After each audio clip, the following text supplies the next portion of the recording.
Welcome to the video. We're on Bike Radar and we're just going to do a voiceover. And this is Andrew Feather. He is a monster climber, has got a lot of fast times in UK, there on Strava, etc. And he's been recently, I would call, handicapped by being, forced by the sponsors to ride disc brakes on his road bike. But now for some reason he's like, fuck that, we're going back to the rim. And this is his latest climbing bike he'll be using. So Andrew Feather, 4 times men's national hill champion, and he's got these Super Six. It's pretty interesting. Go watch the video if you haven't. This is just if you have watched the video, this is my take on it.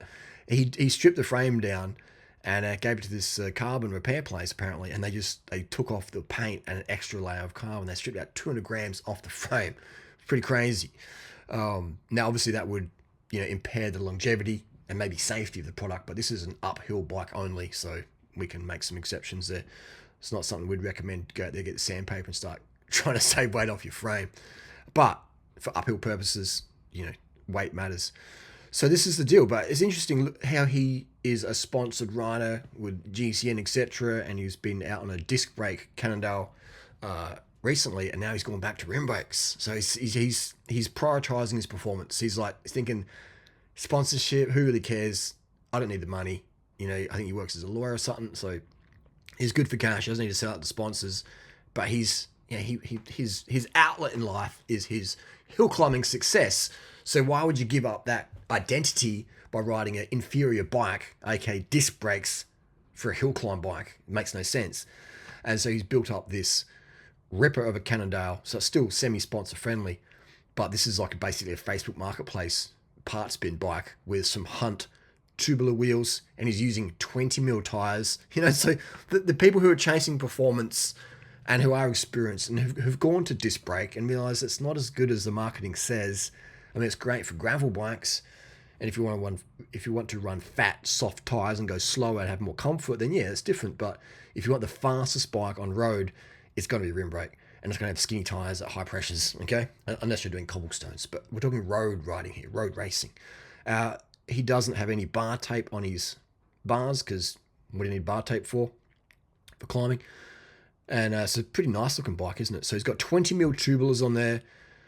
Tubular, not tubeless, not hookless. He's running tubular wheels, which technically aren't hookless, but you know what I'm saying. They're glue-on tires, they're glued on, and he's got a 1x up the front. He's got a Durace group set, which is sort of weird, because if you're going for the super light stuff, you'd better off going SRAM red, but maybe Andrew likes the feeling, the sharp shifting of Di2 Durace, and I get that.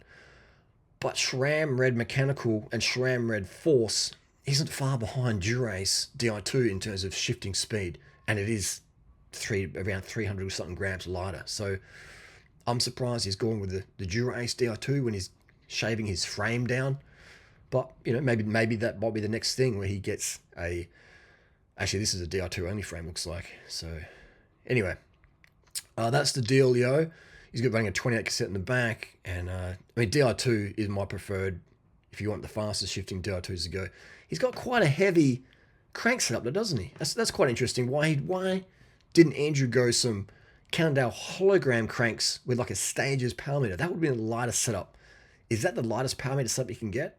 Stages power meter with hologram. Another thing to note is, and he's got these EE brakes. You can sort of see that brake pad was sitting a bit too low, so hopefully it gets adjusted. He's got his seat relatively slammed forward. He's got 0 offset seat posts there. Now he's got these EE bike. I had too much Nullarbor White last night. I still can't talk properly. He's got these Cane Creek EE brakes. I've got these, and they're very light and they look really cool. Braking power, it's not as good as Durace Shimano dual pivot, but it's road racing, it's good enough if you got skills. But again, so and he's got the front derailleur mount still on there. I'm like, why wouldn't we just take that off? It doesn't make sense why you'd shave the frame off the parts, the carbon, but then you'd keep that little derailleur mount on there. So I'm not sure why that's still on there, and I don't understand why he's using this rotor heavy-ish power meter. I can say because he wants to keep his data consistent. We get that. It makes sense. But also his hoods. He's got his levers really high up. Again, that's not a criticism. That's just an observation, and that's personal preference. Some people like their levers really low. Some people like them really high. Myself personally, I prefer them in the middle line there. But hey, it's all about experimenting and seeing what you like to deal with on the bike there. It's personal preference. Your saddle is personal preference, your pedals, etc. That's the deal. That tire is flat as well at the front. And it's also interesting that he's got, I mean, I'm not sure if he's got quick release skewers in there, and he could save weight on those. But maybe he does on race day. No, on that bike there, he's got a quick release skewer. So I'm like, why would you have a quick release? Not use like an Allen key setup. That's even lighter. That was a flash of his disc brake Cannondale. And again, with disc brakes for time trials and hill climb, it's just like, what the fuck? It's silliness. It's silliness. But Andrew Fever is a very, very, very fast rider. He puts out some mutant watts per kilo there. Got some good red blood cell health going on there. And that's the MCFK brand, or I call it the McFuck brand. And they do make some lightweight, very, very lightweight parts. And that's his Di2 controller there. So MCFK, aka McFuck. They have some bling parts. But again, this bike is around 5 kilos. And it would ride very, very nicely uphill. You would feel every bump, but that's part of the road racing scene.